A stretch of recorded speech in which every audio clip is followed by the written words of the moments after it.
और कितना दर्दनाक मौत दिखाना है भगवान को।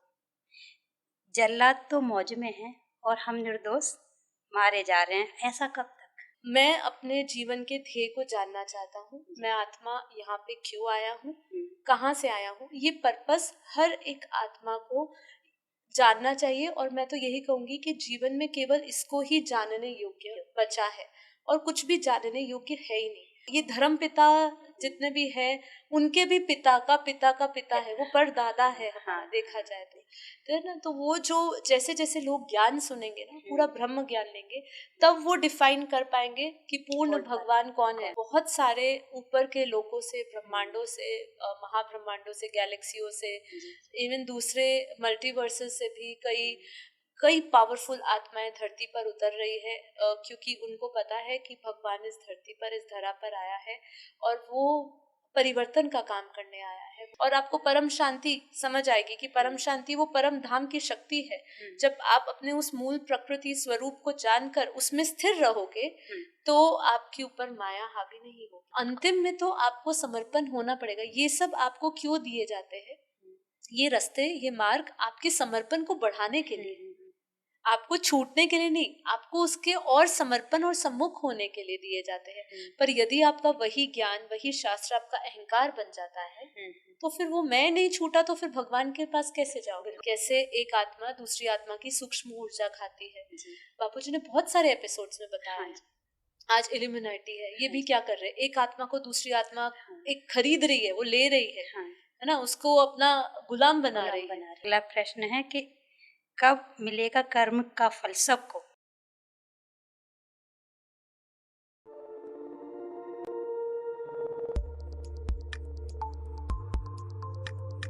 परम शांति, आप सभी का स्वागत है आत्मस्वरूप चैनल पर। आपका चैनल, हम सभी का चैनल और बापूजी का चैनल। इस चैनल पर हम बापूजी के बेहद के ज्ञान की वीडियोस डालते हैं। तो उन वीडियोज के नीचे जो कमेंट आते हैं कुछ बहन भाइयों के, तो आज उन प्रश्नों का उत्तर हम देने की कोशिश करेंगे, जिससे मैं आशा करती हूँ जो भी आज आपके प्रश्न होंगे उनका उत्तर आपको सही से मिलेगा, बेहद ज्ञान के अनुसार सबको समझ में आएगा। तो आज हमारे साथ हमारे प्रश्नों के उत्तर देंगे, हमारे साथ स्पेशल गेस्ट हैं साक्षी दीदी। तो साक्षी दीदी, आपका बहुत बहुत स्वागत है आत्मस्वरूप चैनल पर। जी धन्यवाद जी। परम शांति दी। तो आइए दीदी शुरू करते हैं जी। आज। जी बिल्कुल। हाँ, आपका बहुत बहुत धन्यवाद। हाँ, आपने अपने इस चैनल पे मुझे बुलाया। जैसे कि इन्होंने कहा, इनके चैनल पे 15,000 प्लस सब्सक्राइबर्स है और ये हमेशा बापूजी के वीडियोस, शॉर्ट्स बहुत सारे डालते हैं। तो मैं आप सभी से, हमारे जो बेहद परिवार से जुड़े हुए हैं, उनसे निवेदन करूंगी कि आप इनके चैनल को ज़रूर सब्सक्राइब कर लीजिएगा। ये बहुत ही विशेष चुन चुन के बापूजी की वीडियोस को अपने चैनल पे डालती है और बहुत सारे लोग इनके चैनल को सुनना पसंद करते हैं। जी आपका ढेर सारा धन्यवाद। थैंक यू, आपको भी। हाँ, और दीदी का सुबह में 5:30 से 6:30 लाइव मेडिटेशन होता है, मेडिटेशन एंड मोटिवेशन चैनल पर। तो आप उनसे भी जुड़िए। आप जानते होंगे, इनको इंट्रोडक्शन की ज़रूरत नहीं है, तो आप अच्छे से जानते होंगे। तो सुबह में ज़रूर जुड़िए और अपने आत्मा का कल्याण करिए। तो दीदी शुरू करते हैं। जी बिल्कुल। हाँ, तो हमारा पहला प्रश्न आता है आपके लिए कि स्वयं का स्व परिवर्तन करना और आत्मस्वरूप को जानना इतना कठिन क्यों? जी, बहुत ही अच्छा प्रश्न से हमने शुरुआत की है, क्योंकि जैसे आपने कहा कि हमारे चैनल के माध्यम से हम आत्मस्वरूप की प्रैक्टिस करते हैं। तो देखिए, पहले तो इसका जवाब 2 हो सकते हैं अलग अलग दृष्टिकोण से। कोई इसको कठिन कहेगा, जिन्होंने जो इस मार्ग पर चल गए हैं, जिन्होंने बापूजी का ज्ञान लिया है, जिन्होंने वेदांत पढ़े हैं, अपने शास्त्रों का अध्ययन किया है, जो उपनिषद की घोषणाओं को समझते हैं, उन लोगों के लिए ये पथ सरल होगा।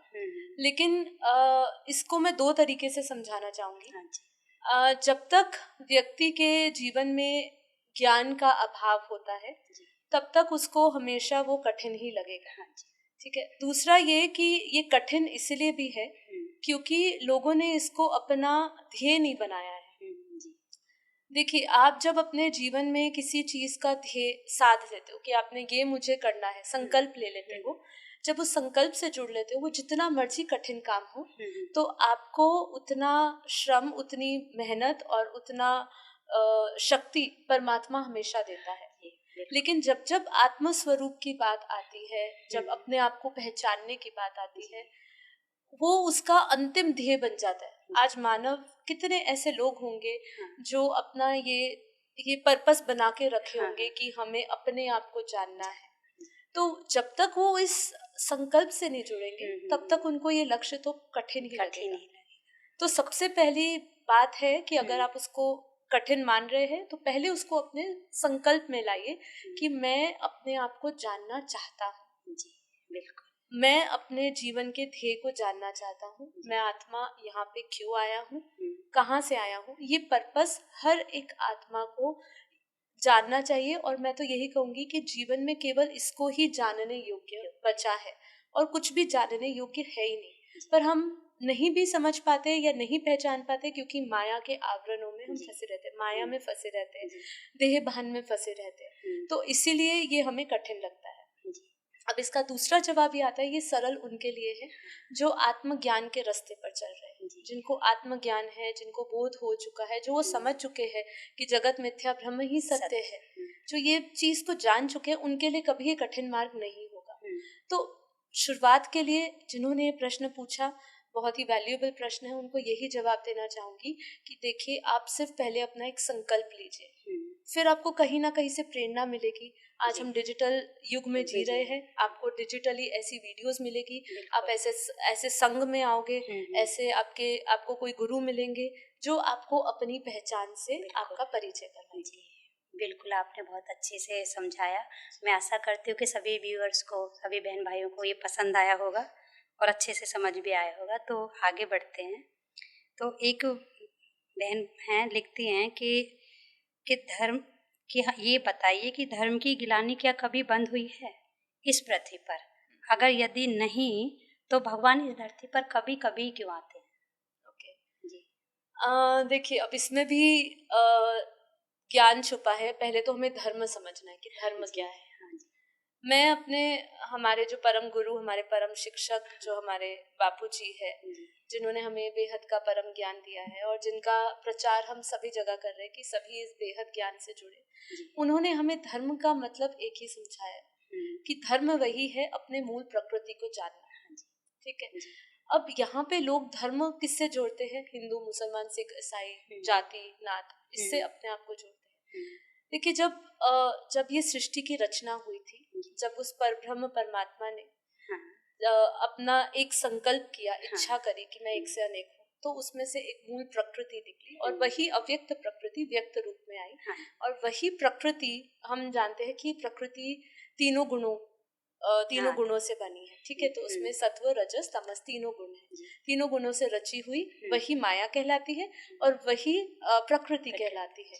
ठीक है। अब जब वो बनी, तभी से समझिए कि जब इंसान नीचे, वो अपने मूल प्रकृति को भूल के, अपने स्वधर्म को भूल के, अपने धर्म को भूल के, जब वो विभिन्नता में आ गया, है ना, जब वो अपने आप को बहुत अलग, अपने आप को उस ब्रह्म से अलग गिनने लगा, तो उसी क्षण हम ये कहेंगे कि धर्मग्लानि शुरू हो गई। अब अगर आप धर्मग्लानि का परिचय इस तरीके से लेते हो कि जब धर्म आए, जैसे नाथ जातियां अलग अलग आई, तो वो तो बहुत नीचे की बात है। जब ये सृष्टि की रचना, जैसे हम कहते हैं कलयुग में भी, ये कलयुग चल रहा है, जैसे सतयुग में भी देवासुर संग्राम होता था, त्रेता में भी हमें पता है कि रामायण हुई, तो उधर भी युद्ध हुआ राम और रावण का, और वैसे ही द्वापर में भी हम जानते हैं। तो ये तो चलता आया है। पर सबसे बड़ा धर्मग्लानि तभी होता है जब व्यक्ति अपने मूल धर्म को भूल के, अपने मूल प्रकृति को भूल के अपने आप को ध्येय समझने लगता है। उस समय उसके अंदर सारे विकार आ जाते हैं, उसके अंदर अद्वैत भाव जैसी आ जाता है। जैसे एक दूसरे को देख रहा है, तो दूसरे को देखने का जो भाव है वो जब बदल जाता है पूरा, तो उसके बाद वहीं से धर्मग्लानि शुरू हो जाती है, क्योंकि वो एक को अलग देख रहा है। अब वो परमात्मा का अंश किसी को नहीं देख रहा, अब वो सबको अलग देख रहा है। उसी टाइम से धर्मग्लानि शुरू हो जाती है। अब अगर हम बात करें कलयुग के समय में ही परमात्मा, जैसे गीता में भी कहा है कि जब जब धर्म की ग्लानि होती है तब में परमात्मा धरती पर अवतरित होते हैं। तो ऐसे ही कहा कि अवतरित होंगे, तो कभी कभी इसलिए आते हैं क्योंकि कभी कभी उनका विशेष विशेष कार्य जुड़ा होता है धरती पे। जैसे कभी उनका पूर्ण अवतार होता है, कोई उनका अंश अवतार होता है ना, कोई एक विशेष पाठ बजाने कभी वो आते हैं, कभी वो अपने भक्तों की रक्षा करने के लिए खाली अवतार होता है उनका। तो अलग अलग समय पे अलग अलग उनका अवतार होता रहा है। लेकिन धर्म ग्लानि तो तभी से शुरू हो गई जब से आत्मा अपने मूल प्रकृति से अलग हुई। अब वापस जाना है तो अब भगवान अवतरित, अब जब भगवान अपने ये ब्रह्म ज्ञान आत्म ज्ञान देने के द्वारा आपको ये समझा रहा है कि अब तुम्हें अपने वापस मूल प्रकृति से जुड़ना है और अब तो तुम्हें मूल धाम जाना है, तो अब ये बता रहे हैं परमात्मा। तो जहां तक लोगों का ये सवाल है कि अवतार कभी कभी क्यों होते हैं, अवतार तो अंश अवतार हुए, पूर्ण अवतार हुए। राम को भी बोला, जो राम जो थे 14 कला संपूर्ण थे, फिर कृष्ण 16 कला संपूर्ण थे। तो अलग अलग अवतार अलग अलग राक्षसों को मारने के लिए हुआ, अधर्म का विनाश करने के लिए हुआ। अब पूरी धरती अधर्म में जी रही है, पूरी धरती अधर्म में। कोई भी ऐसा नहीं है जो अपने मूल प्रकृति से जुड़ा है, सब अपने आप में लड़ रहे हैं। ठीक है, जैसे एक बहुत सुंदर बात कही जाती है ना कि पहले जब लड़ाई होती थी सतयुग समय में, तो देवता और असुरों का सब अलग अलग लोक हुआ करते थे। अब जब त्रेता युग आया तो वो एक ही राज्य में होने लगे, है ना। फिर उसके बाद द्वापर आया तो द्वापर में भी उनकी एक ही नगरी में हो रहे थे लड़ाई। तो अब जब कलयुग है तो अब कलयुग में तो घर घर में एक साथ फिर, और अगर हम कहे उसको और भी अध्यात्म से गहराई से समझे तो अपने इस घड़ी में ही खुद से भी लड़ाई हो रही है। तो इसीलिए धर्म ग्लानि तो चल रही है और परमात्मा आया है धरती पर और अपना आत्मज्ञान ब्रह्म ज्ञान बेहद का ज्ञान दे रहा है। बहुत बढ़िया दी, आपने बहुत अच्छे से समझाया। तो आगे बढ़ते हैं। अगला प्रश्न है कि कब मिलेगा कर्म का फल सबको, और कितना दर्दनाक मौत दिखाना है भगवान को। जल्लाद तो मौज में है और हम निर्दोष मारे जा रहे हैं, ऐसा कब तक, क्यों? बहुत दुखी आत्मा रही होगी जिसने प्रश्न पूछा होगा, क्योंकि शायद उनके घर में ही जल्लाद बैठे होंगे, इसलिए वो कह रहे हैं कि जल्लाद तो मस्ती मौज में रह रहे हैं, कि ऐसा नहीं होता है। कर्म फल, जो कर्म होते हैं ना, उसका फल कभी भी ऐसे खाली नहीं जाता है। ठीक है, हम अभी के लाइफ टाइम को देख रहे हैं, अभी के वर्तमान के समय को देख रहे हैं। पहले तो भगवान का इससे कोई लेना देना नहीं है इसमें, जैसे उन्होंने कहा शायद कि कर्म का जैसे कब मिलेगा कर्म का फल सबको, तो कितना दर्दनाक मौत और दिखाना है भगवान को। तो भगवान नहीं दिखाता दर्दनाक मौत, पहली बात है। भगवान तो अपने जैसे, ये बहुत गलत लोगों में धारणाएं हैं, क्योंकि देखिए जब एक लौकिक माता पिता अपने बच्चे को दुख नहीं दे सकते हैं, उसको मार नहीं सकते हैं, तो वो तो स्वयं भगवान है। ठीक है, वो परमात्मा क्यों करेगा? वो अपनी रचना, उसने तो श्रेष्ठ रचना बनाई थी। सबसे पहले तो हमें समझना है कि उसने तो सबसे श्रेष्ठ रचना परम पुरुष बनाए थे, परम प्रकृति बनाई थी, परम दुनिया बनाई थी, जिसको स्वर्ग से भी तुलना नहीं की जा सकती, ऐसी दुनिया थी वो। परम तत्व परम प्रकाश की दुनिया थी। अब लोगों को वो समझ नहीं आता, लोगों को ज्ञान नहीं समझ आता, इसलिए लोग उल्हाना देते हैं। कहते हैं ना, अपना गुस्सा अपना दर्द सिर्फ बस दूसरों पे थोपना है, तो लोगों को क्या थोपेंगे, वो तो भगवान को भी छोड़ते नहीं है। तो ज्ञान जरूरी है, ज्ञान बहुत जरूरी है। तो पहली बात, मेरा एक बहुत सुंदर एपिसोड हुआ था ज्योति प्रकाश भाई के साथ कि निर्दोष क्यों मारे जाते हैं। तो आप वो एपिसोड जरूर देखिएगा, उनके साथ पॉडकास्ट हुआ था और उन्होंने बहुत ही गहराई से वो बात बताई है। तो देखिए, कभी भी कोई निर्दोष नहीं मारा जाता। एक बार और उसको ग्रुप पे उस एपिसोड को आप डलवा दीजिएगा, तो जो भाई बहन है वो देखेंगे, जिन्होंने भेजा होगा उन तक पहुंचे। जी बिल्कुल बिल्कुल, हम उनको ग्रुप में भी शेयर करेंगे। इनफैक्ट आप अगर परम शांति मोटिवेशन मेडिटेशन चैनल के कम्युनिटी पोस्ट में जाएंगे तो वहाँ पे भी आपको उसका लिंक मिल जाएगा। जी, आपका बहुत धन्यवाद। आप पहले तो निर्दोष कभी नहीं मारा जाता है, जिसने दोष किया है उसी को सजा मिलती है, भगवान सजा नहीं देता है। और ये कितनी दर्दनाक हो सकती है ये तो आपके कर्मों पर निर्भर है। ठीक है, अगर आपने कुछ बहुत ही दुष्कर्म करे हैं तो उसकी सजा भुगतने के लिए तैयार सभी को रहना चाहिए। लेकिन ये है कि जो प्रारब्ध है वो तो आपको भोगना पड़ेगा। अब ये है कि अगर आप अपना आगामी कर्म अच्छा कर रहे, अभी के कर्म अच्छे कर रहे हो, तो आपको आने वाला समय आपका अच्छा बन सकता है। और साथ ही साथ जो प्रारब्ध में आप भुगत रहे हो, जो आपको कर्म फलों की सजा मिल रही है, आपको जो फल प्राप्त हो रहा है, यदि वो आपके लिए दर्दनाक है, आपको कष्ट दे रहा है, तो आप ऐसे इस समय आप परमात्मा से विमुख मत होइए, उसके सम्मुख जाइए।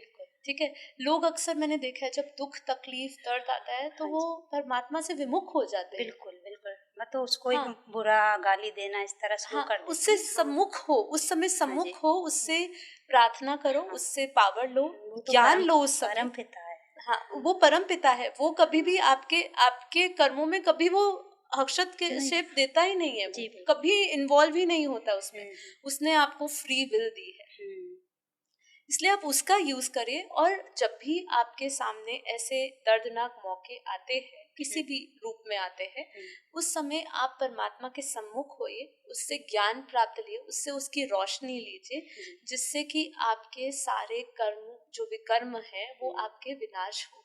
हाँ ठीक जी, है, तो ये आपको करना चाहिए। बाकी भगवान कभी निर्दोष को नहीं नहीं, मारता है। तो ठीक है, और दर्दनाक देखिए आने वाला समय हमारे बापूजी ने कहा है, और बहुत सारी भविष्यवाणियां आ ही रही है, हुँ, और हम देख भी रहे हैं कि कितना कुछ हुआ है, हो हुँ, रहा है।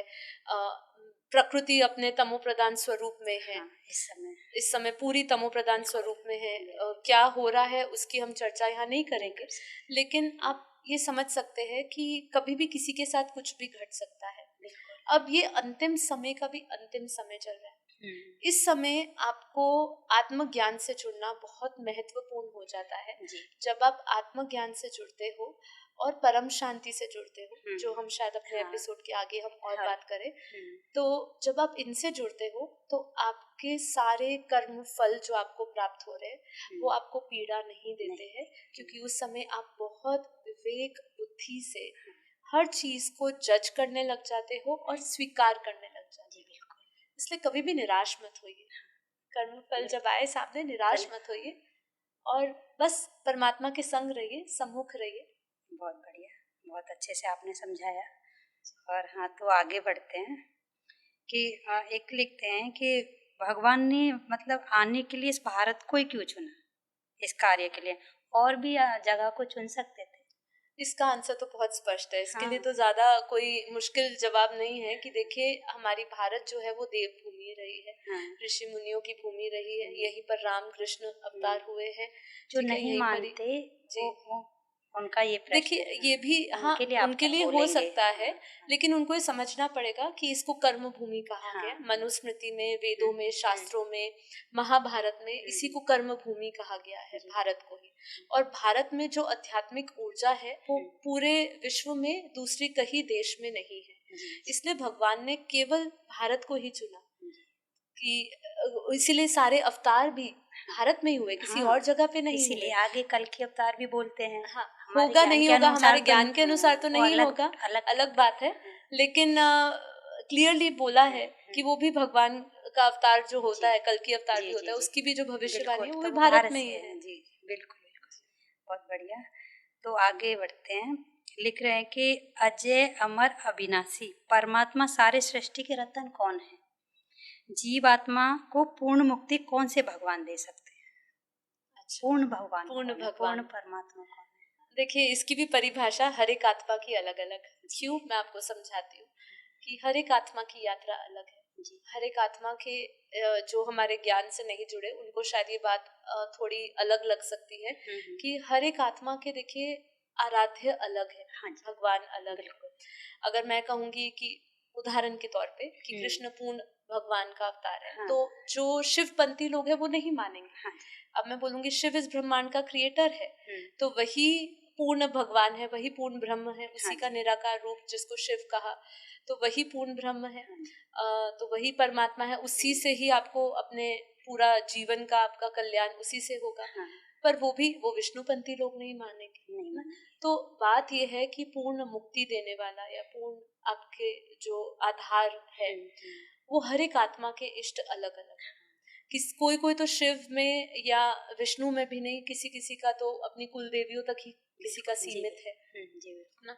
तो अपूर्ण भगवान क्या है, अजर अमर अविनाशी कौन है? हुँ, तो इसके लिए तो मैं आपको कहूंगी कि इसका आंसर बहुत विस्तार में दिया जा सकता है। हमारे हुँ, बापूजी ने एक वीडियो बनाई है, जी, 7 सीक्रेट्स ऑफ शिवा, जी, जी, जिसके अंदर शिव है, महाशिव है, हाँ परम जी, महाशिव है। हुँ, ये अनंत लोक, अनंत हुँ, ब्रह्मांडों की दुनिया है। जी, अगर मैं ब्रह्मा विष्णु महेश को, अगर कोई भी किसी की आस्था उनसे जुड़ी है जी, और बिल्कुल, कोई कहे कि नहीं विष्णु पूर्ण अवतार है, तो वो ये जानना उनके लिए जरूरी है कि जब ब्रह्मा को जब अहंकार हुआ था तो हमारी देवी भागवत में लिखा है कि उनको वो अनंत ब्रह्मांडों की सैर पे ले गए थे और उन्होंने बहुत सारे उनको ब्रह्मा दिखाए, कोई 14 मुखी वाला, कोई 1000 मुख वाला, कोई लाख मुख वाला।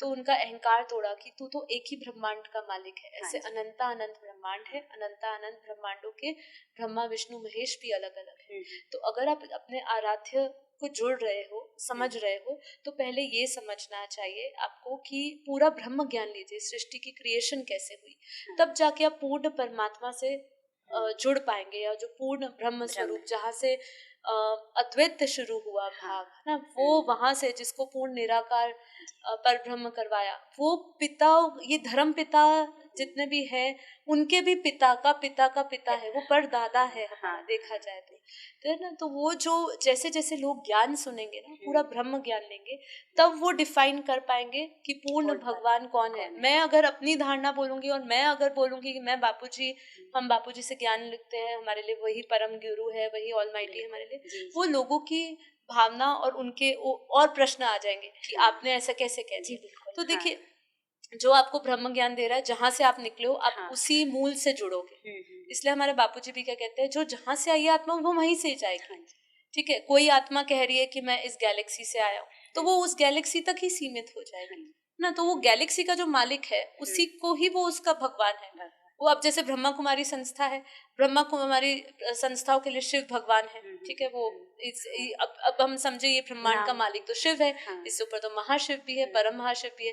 अब वो 5000 साल के वर्ल्ड ड्रामा में फंसे हैं। हाँ, तो अब उनके लिए भगवान वो, तो अब मैं पूर्ण भगवान की डेफिनेशन अपने हिसाब से बता सकती हूँ, लेकिन सभी आत्माओं के लिए ये बात अलग अलग हो जाएगी। इससे विस्तार में ये आंसर नहीं दिया जा सकता था, क्योंकि बापूजी का ज्ञान आप 10 डेज का हमारा बेहद ज्ञान कोर्स करिए, उसमें एक लास्ट 8 या 9 एपिसोड आता है जिसमें आप परमात्मा को जानते हो। मतलब आत्मा से शुरू हुई आपकी यात्रा अनंत लोकों तक जाती हुई और अनंत ब्रह्मांडों को, महाब्रह्मांडों को समझती हुई, मल्टीवर्स को समझती हुई, फिर आप समझोगे कि उसका भी मालिक का मालिक का मालिक है। ये 10 डेज बेहद ज्ञान का कोर्स दीदी के चैनल पे है, परम शांति मोटिवेशन एंड मेडिटेशन चैनल पे। तो और भी दीदी ने बताया कि आप 7 सीक्रेट ऑफ शिवा बापूजी के चैनल पर देख सकते हैं, तो आपको और भी स्पष्ट हो जाएगा। तो आगे बढ़ते हैं दीदी, आपने बहुत अच्छे से समझाया। तो लिख रहे हैं कि क्या अच्छी आत्मा को गलत आत्माएं गलत रास्ते पर डाल सकती है? कैसा हो सकता है? हो सकता है अच्छी आत्माएं भी गलत रास्तों पे जाती है, जब वो अज्ञानता और अविद्या में पड़ती है, जब वो अपनी ज्ञान की स्मृतियों को भूल जाती है जी। क्योंकि देखिए, यहाँ ज्ञानी भी अज्ञानी हो जाता है।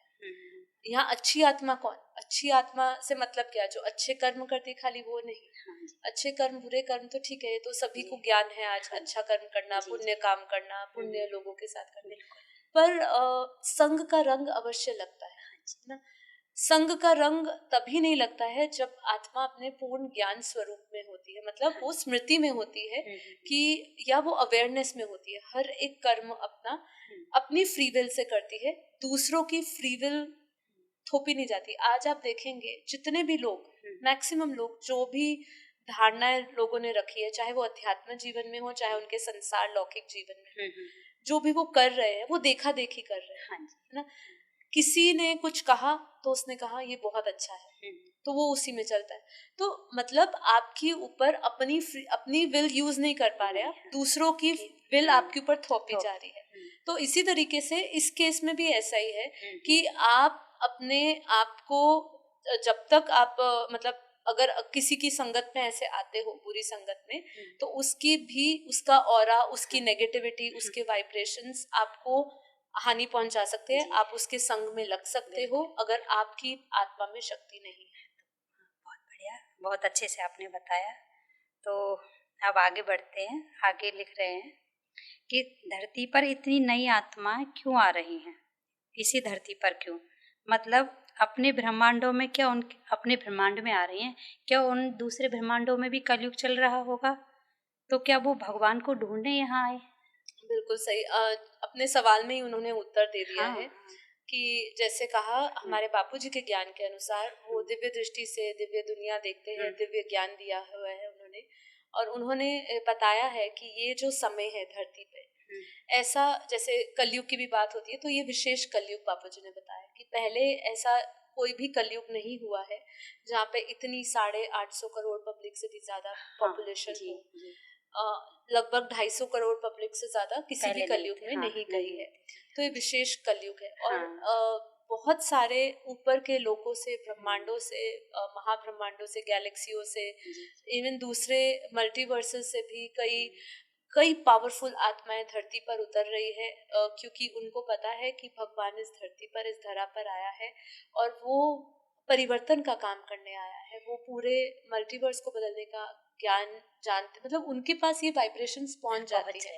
यहाँ पे जो संसारिक लोग हैं, जो स्थूल में है, जो अभी साकार रूप में है, उनको ये समझ नहीं आता, लेकिन उनके पास वो दिव्य दृष्टि होती है, वो दिव्य ऊर्जा देख सकते हैं। तो उनको पता है, जैसे उन्होंने कहा कि हाँ, वो इसलिए आए क्योंकि भगवान इस धरती पर आए हैं, इसलिए वो दूर दूर से दूसरे लोगों से आ रहे हैं। इसलिए हमारे बापूजी ने बताया कि ऐसे सूक्ष्म लोग हैं हमारे ब्रह्मांड के बाहर ही, उन्होंने एक सूक्ष्म लोग ऐसे अपने अपने गोले में लेकर आए हैं और देखने आ रहे हैं और उनको भी इंतजार है कब इस पूरा ये परिवर्तन का कार्य होगा।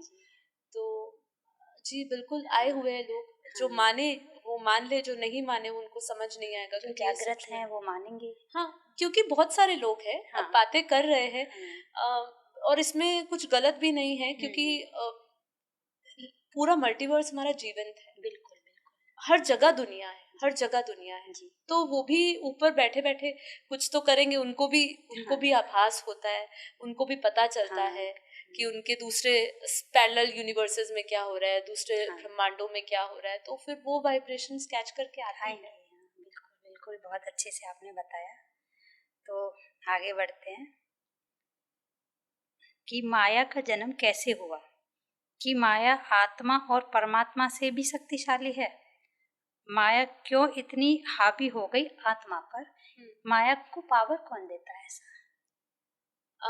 देखिए, माया बहुत महत्वपूर्ण प्रश्न है। सबसे पहले तो माया को जन्म कौन देता है? तो देखिए, माया परमात्मा की शक्ति कही गई है। जब जैसे मैंने आपको बताया था इससे पहले एक प्रश्न में कि प्रकृति के बारे में, कि जब धर्म की बात हो रही थी उस समय, तब मैंने बताया था जब परमात्मा एक से, परब्रह्म परमात्मा जो निराकार है, एक से अनेक की इच्छा करता है, तब उसके बाद उसमें से मूल प्रकृति निकलती है। वही अव्यक्त में जब व्यक्त रूप में आती है, जब प्रत्यक्ष व्यक्त रूप में आती है, तो उसमें तीनों गुण सत्व रजस तमस आते हैं, और वही 3 गुणों की प्रकृति को ही माया कहा गया। जो माया विष्णुपुरी तक है। हमारे ब्रह्मांड से, हमारे धरती से ऊपर 7 लोग हैं, ना? 7 लोग, भूलोक, भूलोक, स्वर्ग लोक, महलोक, तपलोक, जनलोक, फिर ब्रह्मपुरी, विष्णुपुरी, शिवपुरी। तो हमारे विष्णुपुरी तक महामाया है। तो महामाया तब बनी थी जब ये पूरी सृष्टि की ये क्रिएशन चालू हुई थी। अब यहाँ पे कहना कि क्या ये आत्मा परमात्मा से भी शक्तिशाली है? नहीं, बिल्कुल नहीं, क्योंकि आत्मा जो है वो अविनाशी है, वो अपरिवर्तनीयशील है, और परमात्मा तो अनंत सूर्य, अनंत प्रकाश है। वो तो उससे, उसका तो माया उसकी रचना है ना, तो इसीलिए वो उससे बड़ी नहीं है, उससे शक्तिशाली नहीं है, वो उसकी शक्ति है। और जहां तक रहा कि माया, दूसरा आपका एक और प्रश्न था जिसमें, तो उन्होंने कहा कि माया को पावर कौन देता है? माया को देखो, माया को पावर हम ही देने वाले हैं। क्योंकि माया देखा जाए तो माया, ये जो पूरी सृष्टि रची हुई है, या जो सृष्टि चल रही है, वो एक माया ही है। ठीक है। अब क्या है, जो व्यक्ति अज्ञान में होता है वही इस माया को शक्तिशाली करता है। बाकी आप देखिए, जो साधु संत होते हैं, जो मायाजीत बन चुके हैं, जो अपने इंद्रियों पर जिनकी विजय प्राप्त कर चुके हैं, जो जितेंद्र बन चुके हैं ना, ऐसे ऋषि मुनि, ऐसे संत लोग जो है, उनको माया क्यों नहीं उन पे हावी होती? सही कहा। माया तब आप पर हावी नहीं हो सकती जब जब आप आत्मज्ञान और परम शांति स्वरूप में हो। आपने जी। इस अवस्थाओं को प्राप्त कर लिया है जी, तो माया कभी भी किसी भी समय, ऐसा कोई क्षण नहीं है, कोई समय नहीं है जब आप पर वो हावी हो सके।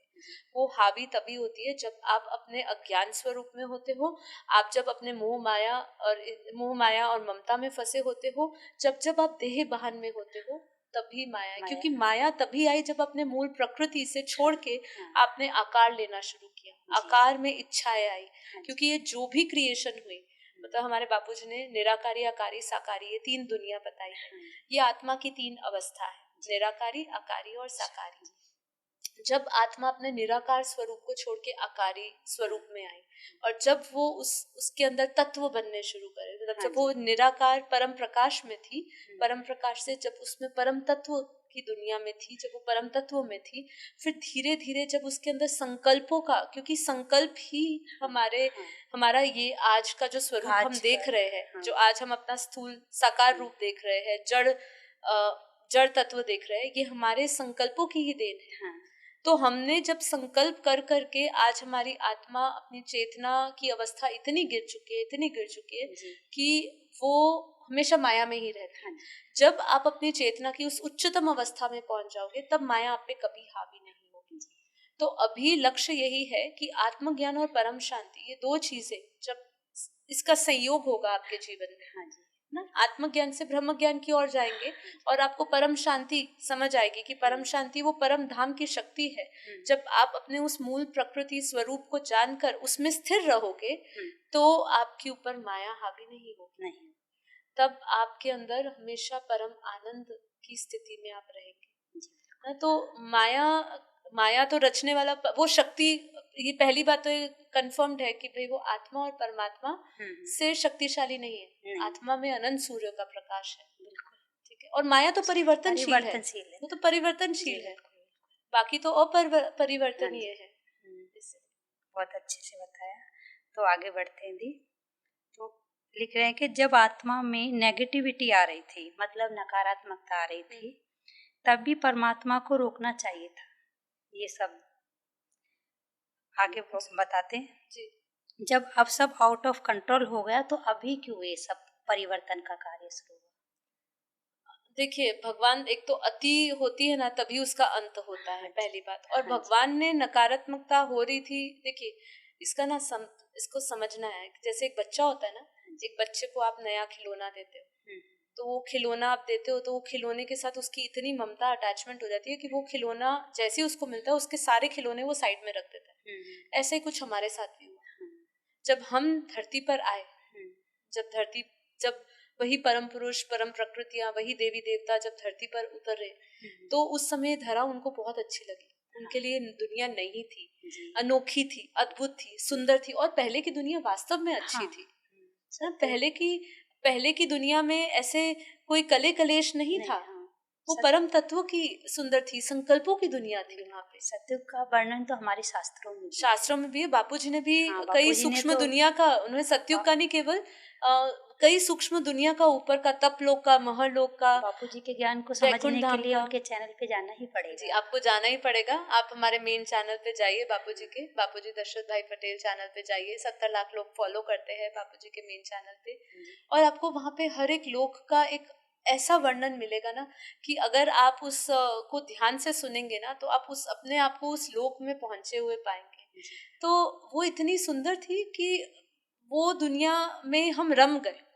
अब क्या हुआ, उस समय अनइंटेंशनली, हमें पता ही नहीं, जैसे आज हमें पता नहीं होता ना कि हम छोटे से बड़े कब हुए, हमें कोई आभास है इसका।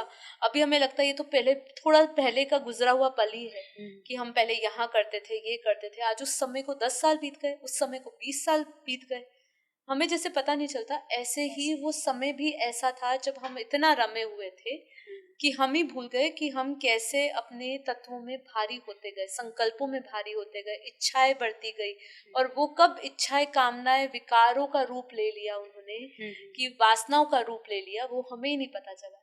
अब जब बच्चा फंस गया तब उसके बाप आके ज्ञान देता है, वो भी निकालता है। ऐसे नहीं बोलता कि मैं तेरे को पकड़ के निकाल, वो तो कहता है तू अपने आप निकल, मैं तो तुझे सिर्फ ज्ञान दूंगा। मैं तेरे को रास्ता बताऊंगा। परमात्मा भी बंधे हुए हैं। हाँ, वो तो सिर्फ ज्ञान देने आता जी, है जी। और कुछ नहीं, वो आपको सेव करने नहीं आएगा, वो बोलेगा तू ज्ञान ले और तू अपने हाँ। आप को बचा। जी बिल्कुल। तो इसलिए हमारा जो ज्ञान है ना बापू जी का, वो आत्मनिर्भर बनाने का है। बिल्कुल, और बहुत ही बढ़िया। जी। तो सभी आत्मनिर्भर बनिए। तो आगे लिख रहे हैं, आगे है कि जिन्होंने भविष्य मल्लिका को ट्रांसलेट किया है, अब वो बोलते हैं कि ये कल के अवतार के ऊपर किसी ने पूछा है कि अब वो बोलते हैं कि उनका बेटा कल की अवतार है।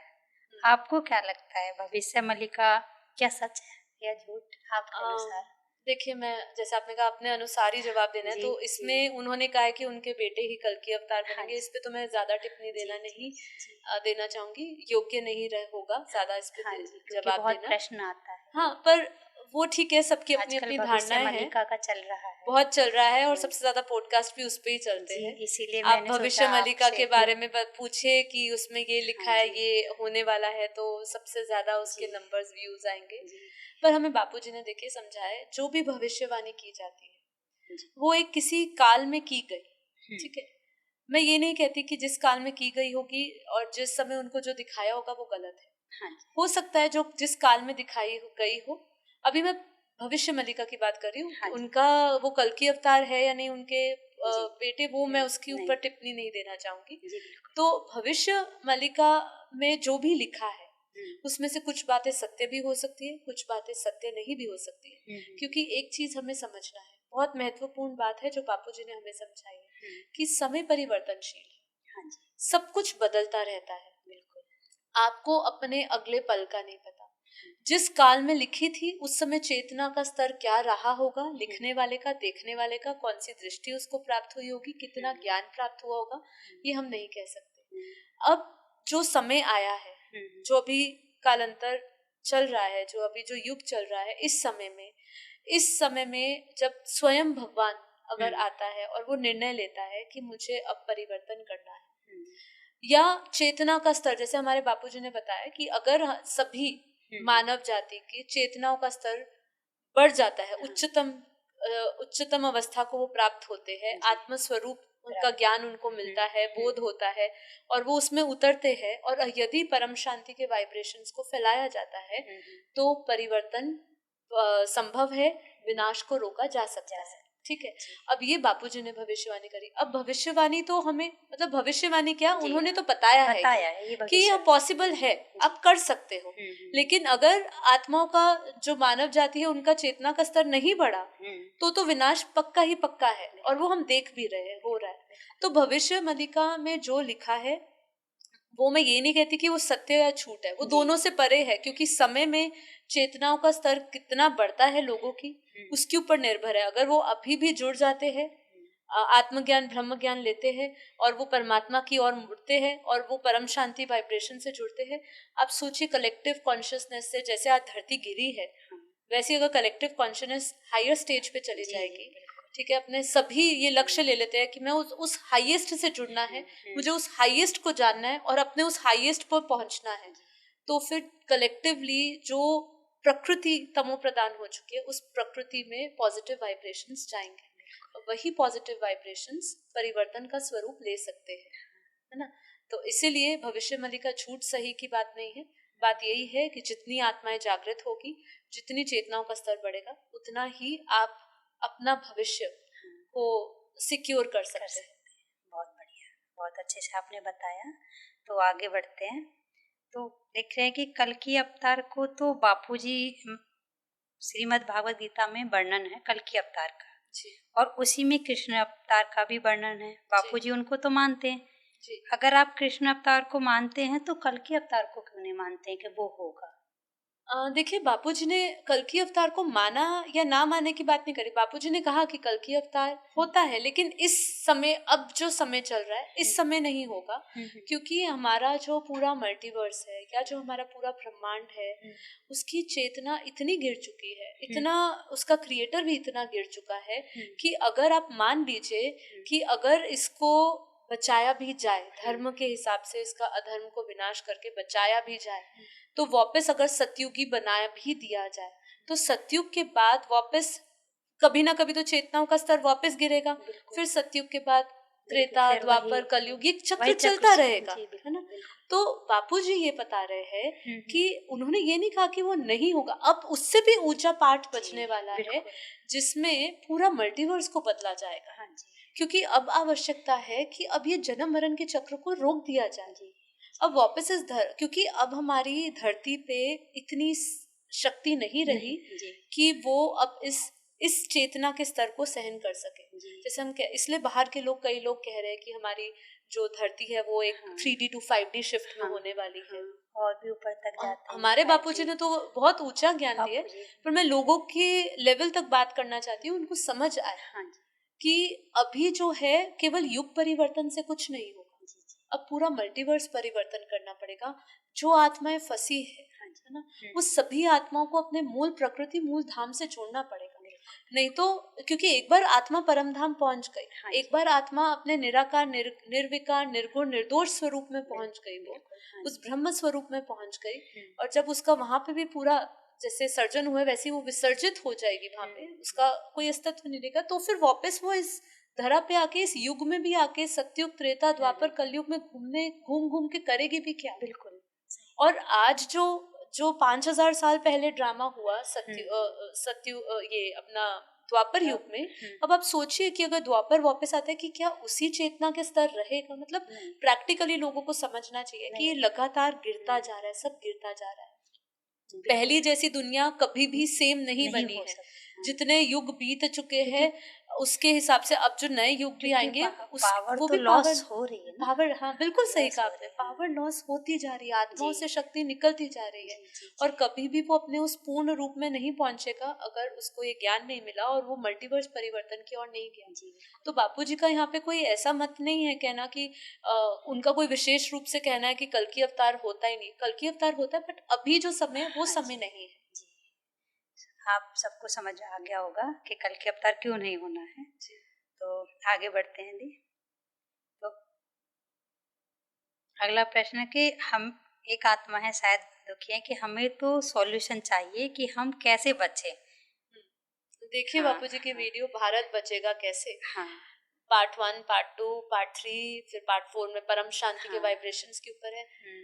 आप सभी को बचना है, लेकिन बचाने वाला ज्ञान दे रहा है आपको। अब वो समय नहीं है जैसे विष्णु, जब भगवान विष्णु आए थे और नैया लेकर आए थे और कुछ बीज को ले गए थे। देखिए तो भी वो 850 करोड़ पब्लिक में से कुछ ही बीज को लेकर जाने वाले हैं। अगर तो आप सोचिए कि कौन उसमें जाएगा। आपको बस सोल्यूशन चाहिए ना, तो सोल्यूशन सबसे पहले शुरू ये करिए, अपनी इस आध्यात्मिक यात्रा को शुरू करिए। सवाल पूछने वाले ना बहुत है, लेकिन जब उसका जवाब से उसके ऊपर चलने की बात आती है ना, तो नहीं चलते। मैं आप सभी से निवेदन करूंगी, शॉर्टकट्स नहीं होते हैं कभी भी। अध्यात्म एक पढ़ाई है, ठीक है, बहुत बड़ी पढ़ाई है और बहुत डीप में उतरना पड़ता है, बहुत कुछ छोड़ना पड़ता है उसके लिए। मैं एक बात आपको समझाऊंगी कि कहीं पर भी हम सफलता प्राप्त करना चाहते हैं ना मनीषा बहन, तो आपको वो सफलता कैसे मिलती है।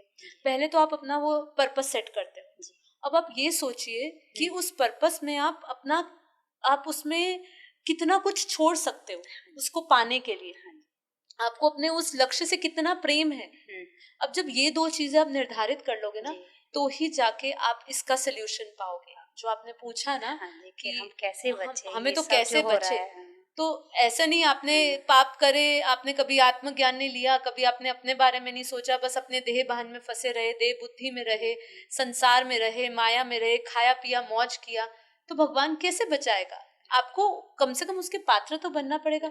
कम से कम भक्ति, शुद्ध भक्ति भी अगर करी हो तो परमात्मा शायद हाथ पकड़ने का आपको कुछ करे, कुछ सूक्ष्म आत्माएं आए, आपको मदद करे, ज्ञान की तरफ लेकर जाए।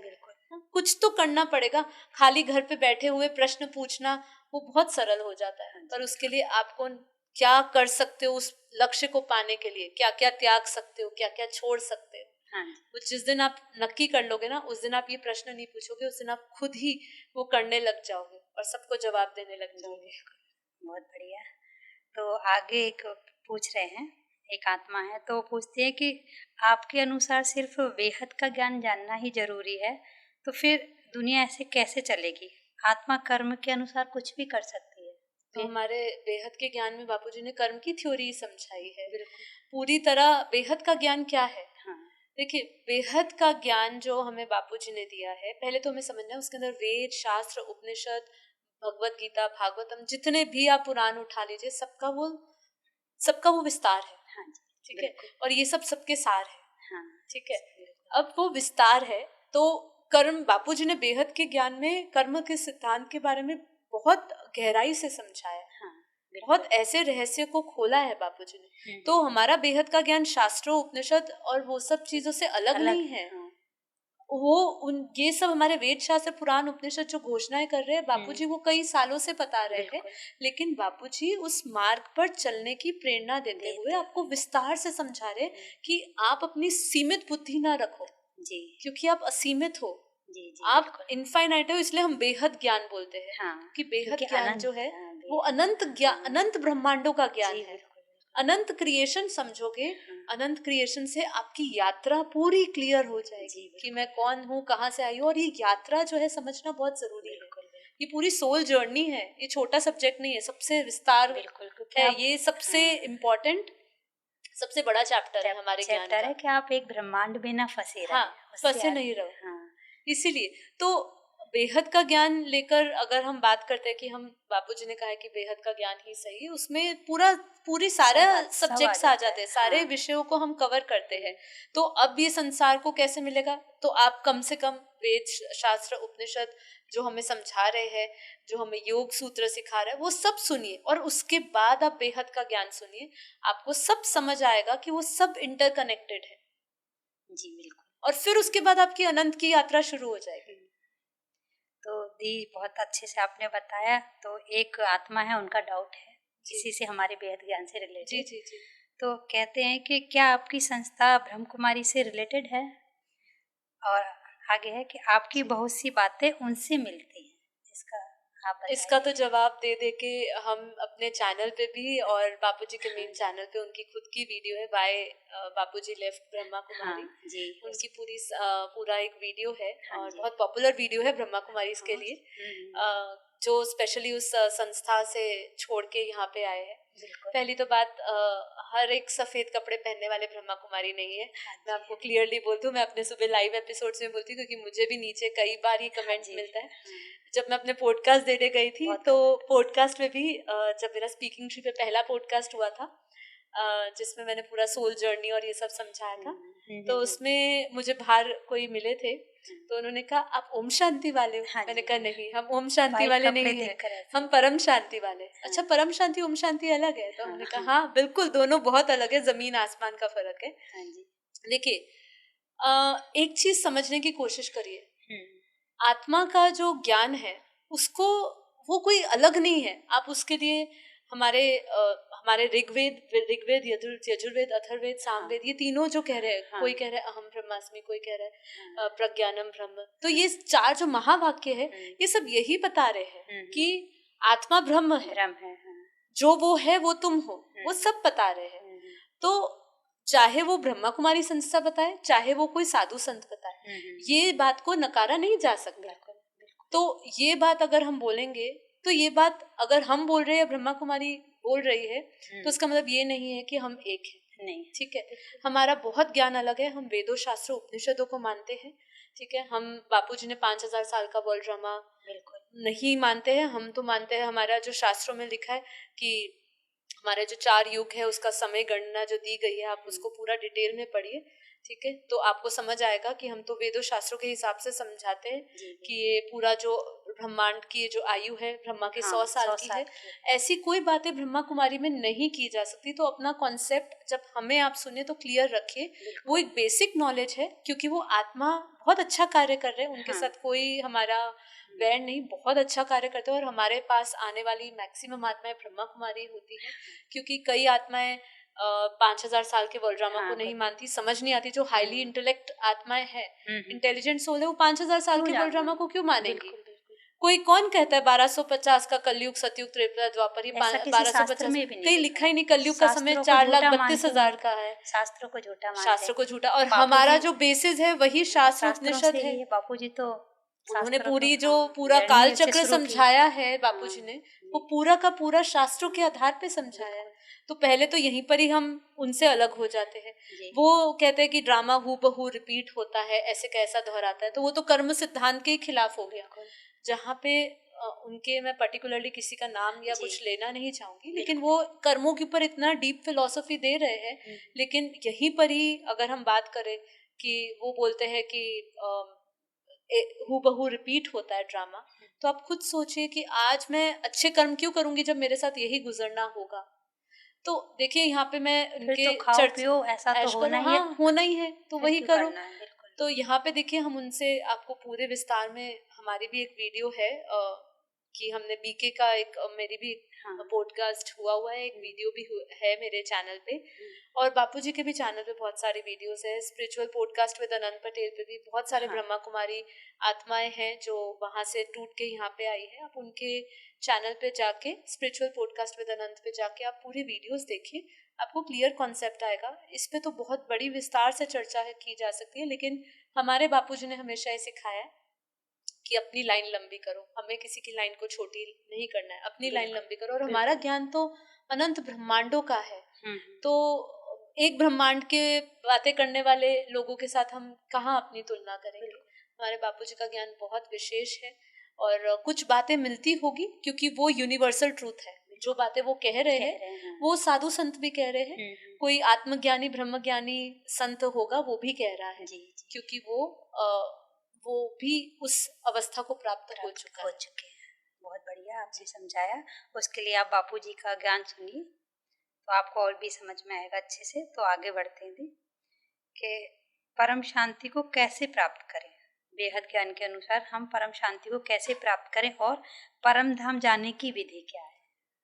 जी, इसके लिए तो आप देखिए, मैं सबसे निवेदन करूंगी कि आप हमारे मॉर्निंग के एपिसोड्स को सुनिए। हमारे चैनल परम शांति मोटिवेशन मेडिटेशन चैनल को सब्सक्राइब करिए, जाइए, वहाँ पे बहुत सारी वीडियोस है। और बापूजी ने जो परम शांति का, मेरी एक वीडियो है जो बापूजी की प्रेरणा से ही बनाई थी। बापूजी ने कहा था कि अब समय आ चुका है कि सबको परम शांति के बारे में बताना। तो भारत का सबसे प्राचीन योग यही परम शांति योग है। और परम शांति को कैसे प्राप्त हो सकते हैं? परम शांति को तभी आत्मा प्राप्त हो सकता है जब वो अपने इस देह भान को छोड़ेगा। सबसे पहले है ना, ये देह हमारा बंधन है। देह के हर एक स्वरूप, देह का हर एक रिश्ता जो हम इस धरती पर एक्सपीरियंस कर रहे हैं, वो सब बंधन है। परम शांति तभी इंसान पाएगा जब वो इस देह और देह के सभी संबंधों को भूल के परमात्मा से जुड़ेगा। आत्म स्वरूप में तो टिकना है, वो भी हम उस चैप्टर पे भी आएंगे, लेकिन सबसे पहले देह और देह के संबंधों के साथ अपने कर्तव्य बुद्धि के साथ कार्य करना है। बापूजी ने ये नहीं कहा कि आपको घर बार छोड़ के आना है। परम शांति योग और परम शांति आप अपने घर बैठे प्राप्त कर सकते हैं, घर बैठे अनुभव कर सकते हैं, और घर बैठे फैला भी सकते हैं। अपने घर को भी बदल सकते हैं, वाइब्रेशंस, हायर वाइब्रेशन से जोड़ सकते हैं, क्योंकि परम शांति हाईएस्ट वाइब्रेशंस का ये एक ऊर्जा है ना, जो परम धाम स्वरूप ही परम शांति। जी, हमारा ओरिजिनल स्वरूप ही परम शांति है। तो जब आपको परम शांति से जुड़ना है तो सबसे पहले कुछ चीजें अपनी जिंदगी में सबसे पहले शुरू करिए। पहला कि हमें अपने जितना भी है देह और देह के संबंधों को छोड़ना नहीं है, पर उनके साथ जो अटैचमेंट है, जो मोह ममता है, इसलिए हमारे में नष्टो मोह स्मृति लब्धा बापूजी ने सिखा, उनके साथ अटैचमेंट्स नहीं रखनी है। और देखिए ये चीज आपको जो बताई जा रही है, ये आपके कल्याण के लिए बता रही है, क्योंकि आप खुद सोचिए, जिसके साथ आपको सबसे ज्यादा अटैचमेंट होती है और वो आपको जब दर्द देता है तो आपको कितनी तकलीफ होती है, आप कितने बड़े ट्रॉमा में, डिप्रेशन में चले जाते हो, आप अपनी आत्मा की शक्ति को भूल जाते हो, आप स्वयं को भूल जाते हो, तो आपकी कितनी अज्ञानता अवस्था हो जाती है उस समय। इसलिए बापूजी कहते हैं कि अगर परम शांति में रहना है तो देखते हुए ना देखो, सोचते हुए ना सोचो, मतलब जितना हो सके अपना चिंतन अपने भीतर लेकर आओ, आत्मचिंतन करिए, इंट्रोस्पेक्शन अपने भीतर करिए। मैं अपने अंदर क्या बदलाव कर सकता हूँ, मेरे अंदर क्या गलतियां हैं, मैं किस तरीके से अपने पूर्ण स्वरूप से जुड़ने के लिए कौन सा ज्ञान ले सकता हूँ, कौन सा संग कर सकता हूँ, कौन सा सत्संग करूँ, कौन सा ज्ञान सुनूं, ऐसा आत्म ज्ञान देने वाला कोई मुझे गुरु मिले।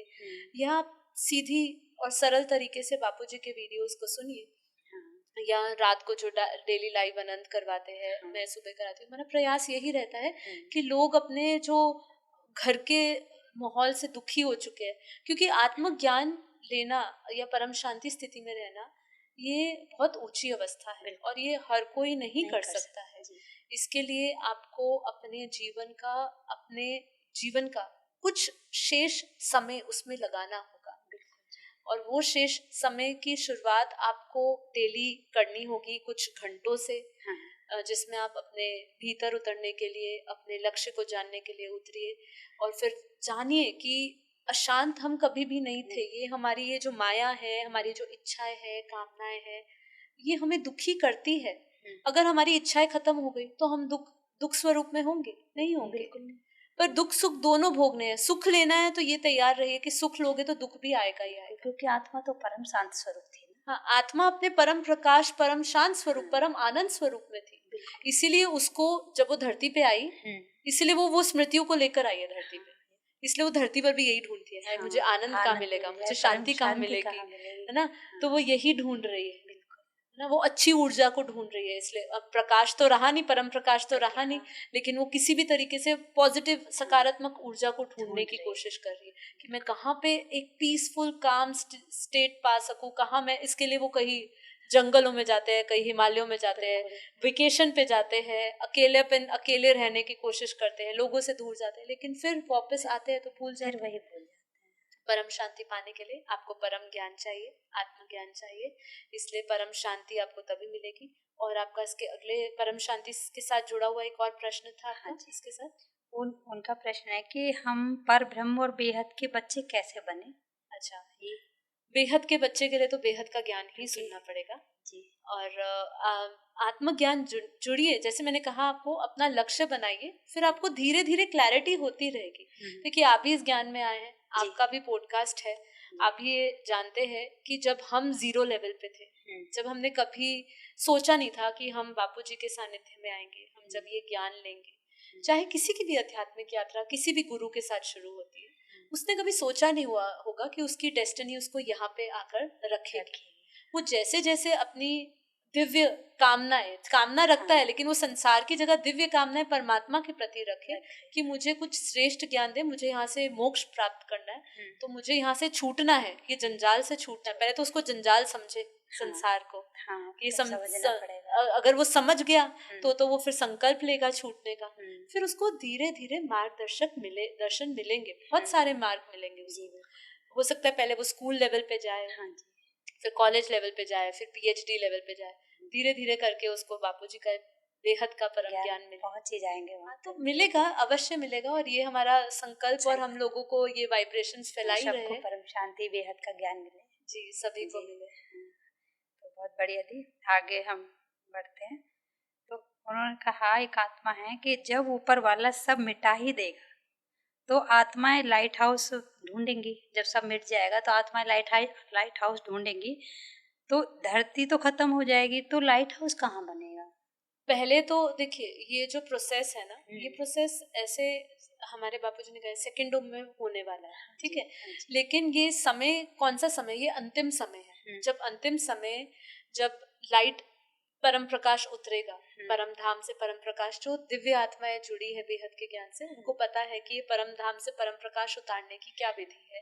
कि जब आप आत्म स्वरूप में टिकते हैं, अपने स्वरूप में टिककर आप अपने परमात्मा से, बेहद के दादाजी को हम याद करते हैं, उनसे परम प्रकाश लेते हैं, और फिर वही परम प्रकाश हम इस धरा पे उतारते हैं, तो इस धरा के वाइब्रेशंस को हम परम शांतिमय बना देते हैं। अब वो जब परम शांतिमय बनेंगे, इसी से पूरा वायुमंडल लाइट हाउस, क्योंकि वो परम प्रकाश परम धाम से उतरेगा, ठीक है। तो ये एक विधि हुई, ये लाइट हाउस बनेगा। अब ये लाइट हाउस बनेगा, पर ये लाइट हाउस बनेगा क्योंकि उन आत्माओं के लिए, जो आत्माएं यहाँ शेष, जो बेहद के परम ज्ञान से जुड़ी है, या जो दिव्य आत्माएं हैं, जो साकार में है, हमारे स्थूल शरीर जैसी है, और जो आकारी है, वो आत्माएं तो समिट के ऊपर अपने विमान में या जहाँ से आई है वहां तक पहुंचेगी, ठीक है। लेकिन बाकी जो आत्मा है, उनको ये लाइट हाउस दिखेगा। इसलिए भारत विश्व गुरु बनेगा। ये हमारे सभी जगहों पे कहा, इवन मोदी जी भी ये नारा देते हैं कि भारत विश्व गुरु बनेगा। तो ये परम प्रकाश धरती पे उन लोगों के लिए होगा जिन लोगों ने इस भारत को अंडर एस्टिमेट किया, जिन्होंने उस परमात्मा की शक्ति को नहीं जाना।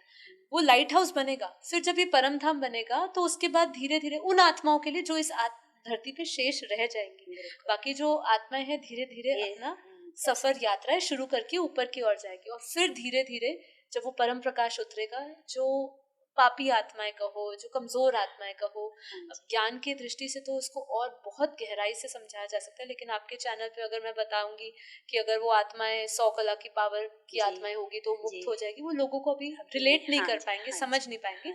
लेकिन समझने की दृष्टि से अभी इतना बताना चाहूंगी, जो कमजोर आत्माएं हैं वो आत्माएं सारी मुक्त हो जाएगी और फिर ये पूरा मल्टीवर्स को बदला जाएगा, फिर वो समेटा जाएगा। तो लाइट हाउस बनेगा क्योंकि हर एक आत्मा, जितनी भी बेहद की आत्माएं हैं, दिव्य आत्माएं हैं, जो जागृत हो चुकी है, जो ये ज्ञान ले चुकी है, वो सब अपने परम प्रकाश स्वरूप में आ जाएगी। उनका घर भी लाइट हाउस बन जाएगा। लाइट हाउस मतलब प्रकाश की एनर्जी, परम प्रकाश की एनर्जी, ऊर्जा सब जगह फैल जाएगी। और फिर जब उनके साक्षात्कार होंगे और फिर वो पलायन कर जाएंगी, वो सारी आत्माएं चली जाएंगी और फिर उसके पीछे साक्षात्कार का पाठ भी चलेगा। आकारी परमात्मा करवाएगा सबको, एक बार अंतिम बार करवाएगा और फिर समेट लेंगे। पर ये ओवरऑल जो प्रोसेस है ये होगा और फिर उसके बाद समेटा जाएगा। तो बाकी तो देखो वो ऊपर करण करावनहार है, अब वो कैसे करता है, ये कब कैसे विधि होती है, ये तो हम लोगों ने जाना है, समझा है। बाकी हमें अपने ऊपर ध्यान देना है फिलहाल। तो उसके लिए आप सभी जल्दी जल्दी बेहद ज्ञान में आइए। हाँ, मैं आपको ऐसे इनवाइट करूंगी, बेहद ज्ञान सुनिए। तो आगे आप बहुत अच्छे से बता रहे हैं। तो लिखते हैं कि भगवान ने अर्जुन को कहा कि वेद पुराण शास्त्र जब तप यज्ञ छोड़कर फिर मेरे पास आ, ऐसा क्यों बोला? क्योंकि कहीं ना कहीं वो भी अधूरे हैं। क्योंकि देखिए मैं एक बात बताती हूँ, ये कितने ऐसे लोग हुए जिन्होंने इन सब चीजों का सब चीजें कर ली। हाँ, यज्ञ कर लिया, तप कर लिया, लेकिन तो भी उनको परमात्मा, हाँ, पुराण शास्त्र सब वेद पढ़ के बैठे हैं, कंठस्थ करके बैठे हैं, तो भी उनकी मुक्ति नहीं हुई। क्योंकि समर्पण एक बहुत बड़ा भाव है। ज्ञानी होना जरूरी है, पर ज्ञान स्वरूप धारण नहीं किया है, मतलब ज्ञान को धारण नहीं किया है, तो आपने तब भी किया, तब बिना जानकारी के किया, बिना समर्पण के किया, सिर्फ किताबों तक सीमित रखी अपनी बुद्धि, लेकिन उसमें समर्पण नहीं लाए। देने वाला कौन? जब तक मैं नहीं छूटा, अहंकार नहीं छूटा। क्योंकि अर्जुन का भी जब तक मैं था, मैं करने वाला था, युद्ध खत्म होने के बाद भी उसने यही पूछा कि मैं ना होता, मतलब सबसे श्रेष्ठ धनुधर कौन था, मतलब योग्य पूरा युद्ध में जीत का जो आधार था वो कौन था, है ना? तो अर्जुन को लगता था मैं हूँ, है ना? उस समय कर्ण के साथ भी हुआ जब युद्ध, तो उन्होंने भी यही था कि देखो उनके जो तीर था उससे सिर्फ जरा सा ही, थोड़ा सा उनका जो वो था रथ था वो थोड़ा सा ही पीछे जा रहा था, और उनके एक प्रहार से रथ काफी पीछे जा रहा था। तो उस समय भी उनको मैं का अहंकार था, उनको ये नहीं पता था उनके साथ कौन है ना? तो बात यही आती है कि यज्ञ तप ध्यान जो भी आप कर रहे हो, शास्त्रों का कर रहे, ये सब आधार है। अंतिम में तो आपको समर्पण होना पड़ेगा। ये सब आपको क्यों दिए जाते हैं? ये रास्ते, ये मार्ग आपके समर्पण को बढ़ाने के लिए, आपको छूटने के लिए नहीं, आपको उसके और समर्पण और सम्मुख होने के लिए दिए जाते हैं। पर यदि आपका वही ज्ञान, वही शास्त्र आपका अहंकार बन जाता है, तो फिर वो मैं नहीं छूटा, तो फिर भगवान के पास कैसे जाओगे? मतलब वो कैसे? इसीलिए भगवान ने अर्जुन को समझाया कि तू मेरी शरण में आ। इसलिए कहा तू दे और दे के सर्व संबंध भूल, आत्मस्वरूप बन, मुझ परमात्मा पे आ, के पास आ, मैं तेरे सारे पापों का विनाश करूंगा।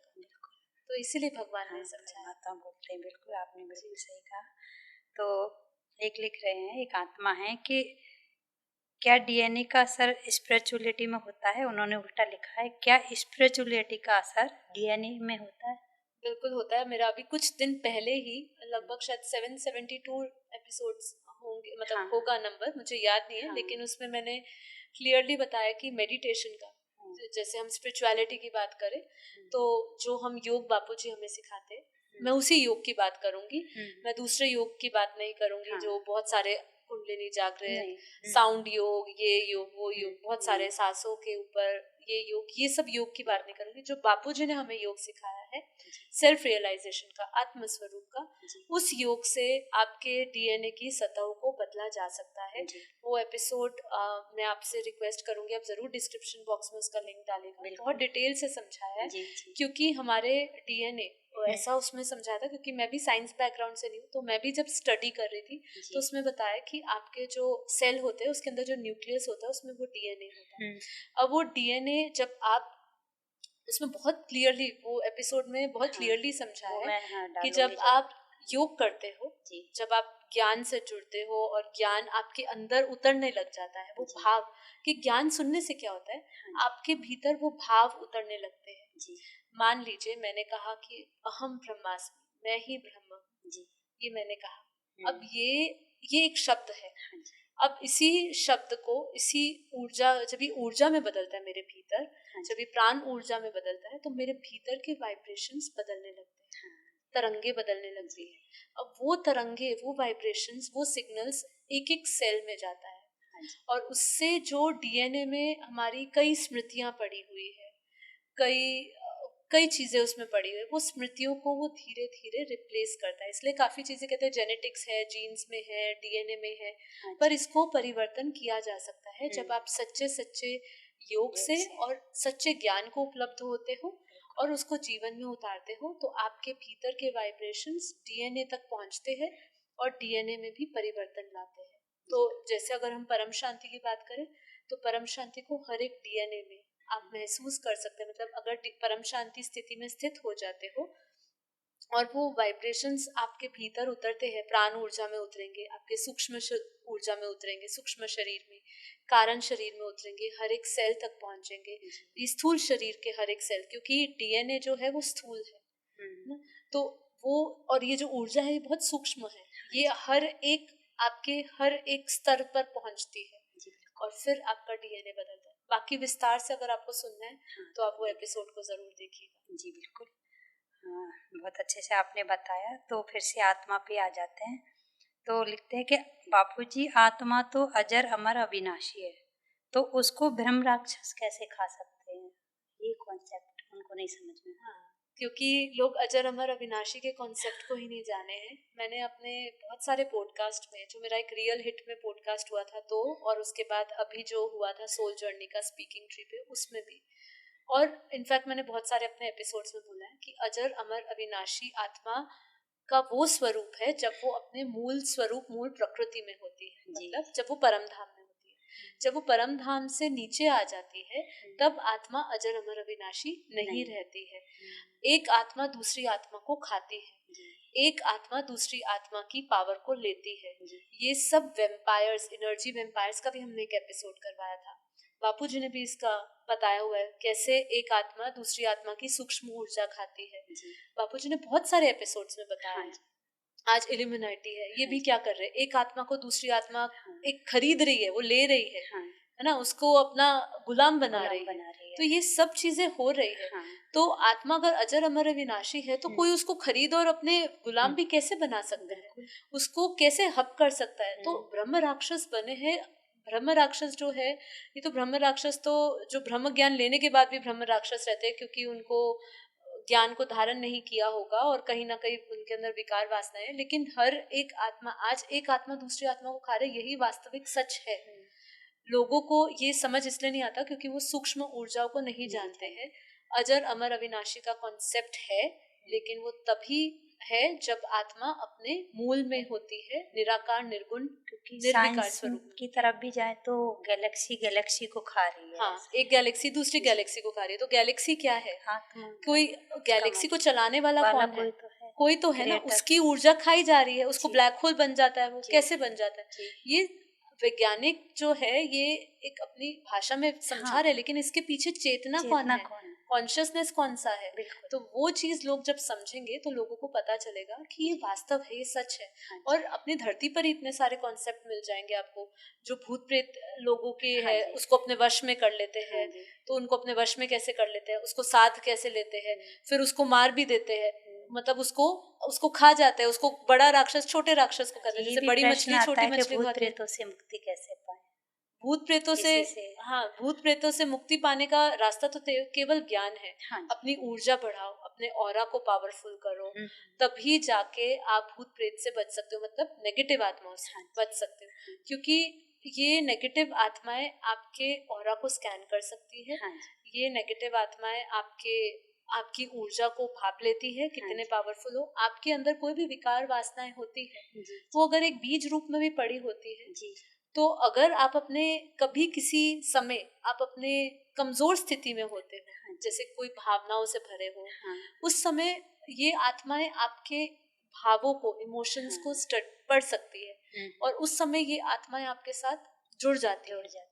और यही समय होता है जब ये आपकी आत्मा की शक्ति को चूसती है। तो यही भूत प्रेत की शक्तियों, नकारात्मकता से बचना, इनकी शक्तियों के प्रभाव से बचने का एक ही उपाय है कि आप अपने आप को मजबूत करें, मेंटली, स्पिरिचुअली, फिजिकली तो ठीक है, फिजिकली की कोई जरूरत नहीं है यहाँ पे, मेंटली और इमोशनली और एक स्पिरिचुअली, ये 3 फैक्टर्स बहुत जरूरी है। क्योंकि जब तक आप अपने आप को मानसिक तौर से कमजोर समझोगे तो आप कमजोर ही रहोगे। आप, और दूसरी बात है कि आपको हमेशा ये याद रहना चाहिए कि मेरे पास जो मेरा गाइड है, जो मेरा रक्षक है, वो परम गुरु है। भूत प्रेत क्या है, वो भी तो आत्मा ही है, उस जो मोक्ष नहीं प्राप्त करी, जो भटक रही है अपनी इच्छाएं कामनाओं के कारण। वो तो पावरफुल नहीं है ना, वो कहाँ पावरफुल है, वो कामनाओं के कारण, अपनी विकार वासनाओं के कारण भटक रही है बेचारी। उसके ऊपर दया करो, अपनी पावर उसको दो। बिल्कुल बिल्कुल जी जी। हमारा तो बहुत अच्छे से आपने बताया। एक आगे है कि बेहद ज्ञान क्या है और ये आत्म स्वरूप से बनने में कैसे हेल्प कर सकता है? इसका जवाब बहुत विस्तार है। विस्तार ऐसा है, मैं इसको शॉर्ट में दे दूंगी जी, मेरे पास समय का भी अभाव है। हाँ जी। यही कहना चाहूंगी कि बेहद का ज्ञान जो है, बेहद मतलब इनफाइनाइट, जो आपको आपकी बेहद अनंत यात्रा से जोड़ रहा है, जो आपको एक ब्रह्मांड की ऊर्जा से नहीं जोड़ रहा है, एक यहाँ की कॉस्मिक पावर से या कॉस्मिक लेयर से नहीं जोड़ रहा है आपको बेहद जो बापूजी ने हमें बताया कि अनंत ब्रह्मांड है, एक गैलेक्सी में अनंत ब्रह्मांड घूम रहे हैं, अनंत गैलेक्सियां घूम रही है एक यूनिवर्स में। ऐसे ग्रेट यूनिवर्स है, ग्रेट यूनिवर्स है। अब आत्मस्वरूप बनने में ये कैसे मददगार है, आपका प्रश्न ये। हाँ जी। आत्मस्वरूप में सबसे पहले तो हमें आत्मा को जानना है। जब आपके सामने ये क्लियर एक विजन बोर्ड दिखता है ना कि मैं यहाँ पे हूँ, धरती के इस कोने में बैठा हूँ, लेकिन मुझे मेरा परम धाम यहाँ पे है, मतलब मेरे को इस ब्रह्मांड से भी परे, क्योंकि हर एक ब्रह्मांड का परम धाम है, हर एक गैलेक्सी का भी महापरम धाम है। ऐसे बापूजी का पूरा ज्ञान लेंगे, जिन्होंने विस्तार में जाना है, इसको और समझना है तो वो समझेंगे।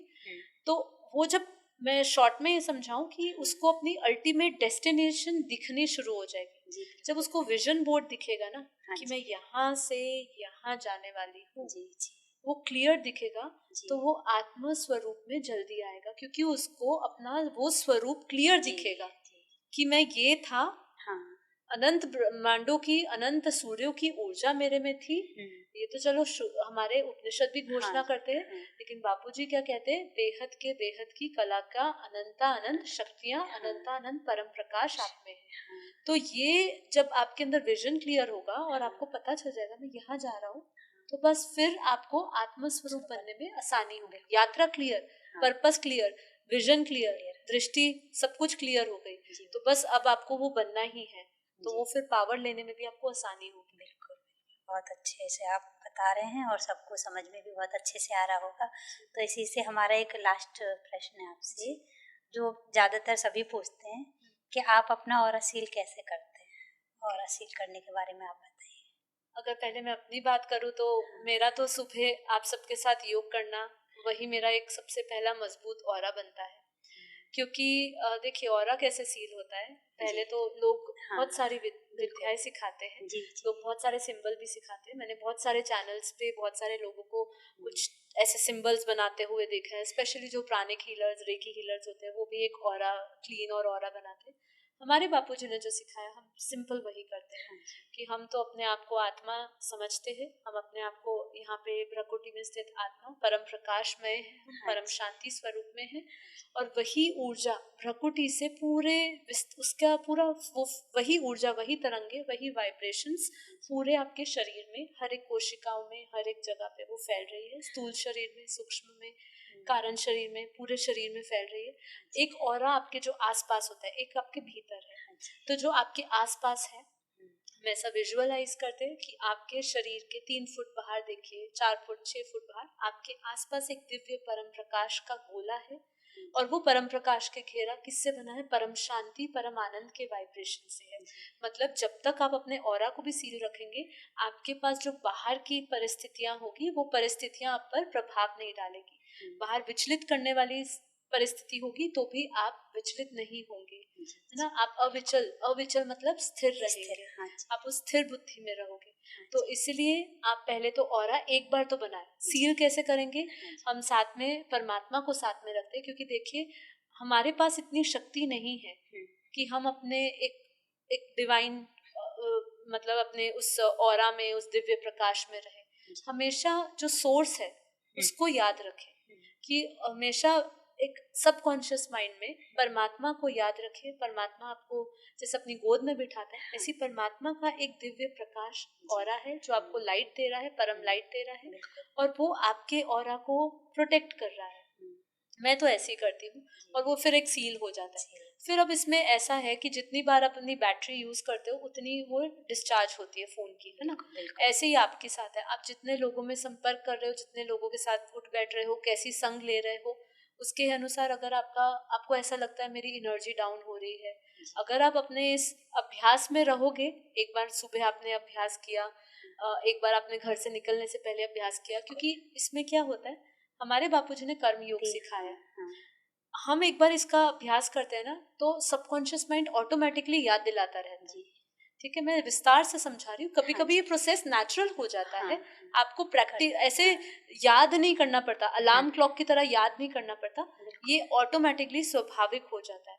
तो होता क्या है, अचानक से आपको लगेगा, बीच में आप प्रैक्टिस ऐसे कर सकते हो। 3 बार खाना खाते हो तो खाना खाने से पहले 3 बार आप अपना ऑरा सील करिए, वापस आंखें बंद करके सिर्फ 2 मिनट के लिए आंखें बंद करके परमात्मा को याद करिए, अपने इष्ट को याद करिए, अपने परम गुरु को याद करिए, उनसे परम शक्ति लीजिए, जो बेहद के बापूजी से जुड़े हैं, बेहद के ज्ञान से जुड़े हैं, उनके परम प्रकाश लीजिए, उनकी प्रकृति से अपने ऑरा जो आपका दिव्य प्रकाश है उसको डबल प्रोटेक्ट करिए, डबल लाइट में रहिए, इससे ऑरा सील हो जाएगा। कोई भी ये स्वाभाविक है, ये अपने आप हो जाता है, आपके चिंतन से ही होने लग जाता है। तो आज मैं आशा करती हूँ कि आप सभी भाई बहनों को जो भी प्रश्न ऑरा के ऊपर प्रश्न पूछते हैं तो उनको समझ में आ गया होगा कि ऑरा सील कैसे करें। एक वीडियो भी है, गाइडेड मेडिटेशन है प्रॉपर ऑरा प्रोटेक्शन के ऊपर, ऑरा सील के ऊपर। बहुत सारी वीडियोस आपको परम शांति मोटिवेशन मेडिटेशन चैनल पे मिलेगी, और बापूजी के चैनल पे आपको प्रॉपर विस्तार से ऑरा क्या है ये भी आपको पता चलेगा। तो दीदी आपका आत्मस्वरूप चैनल पे आने के लिए बहुत बहुत धन्यवाद। जी धन्यवाद आपका।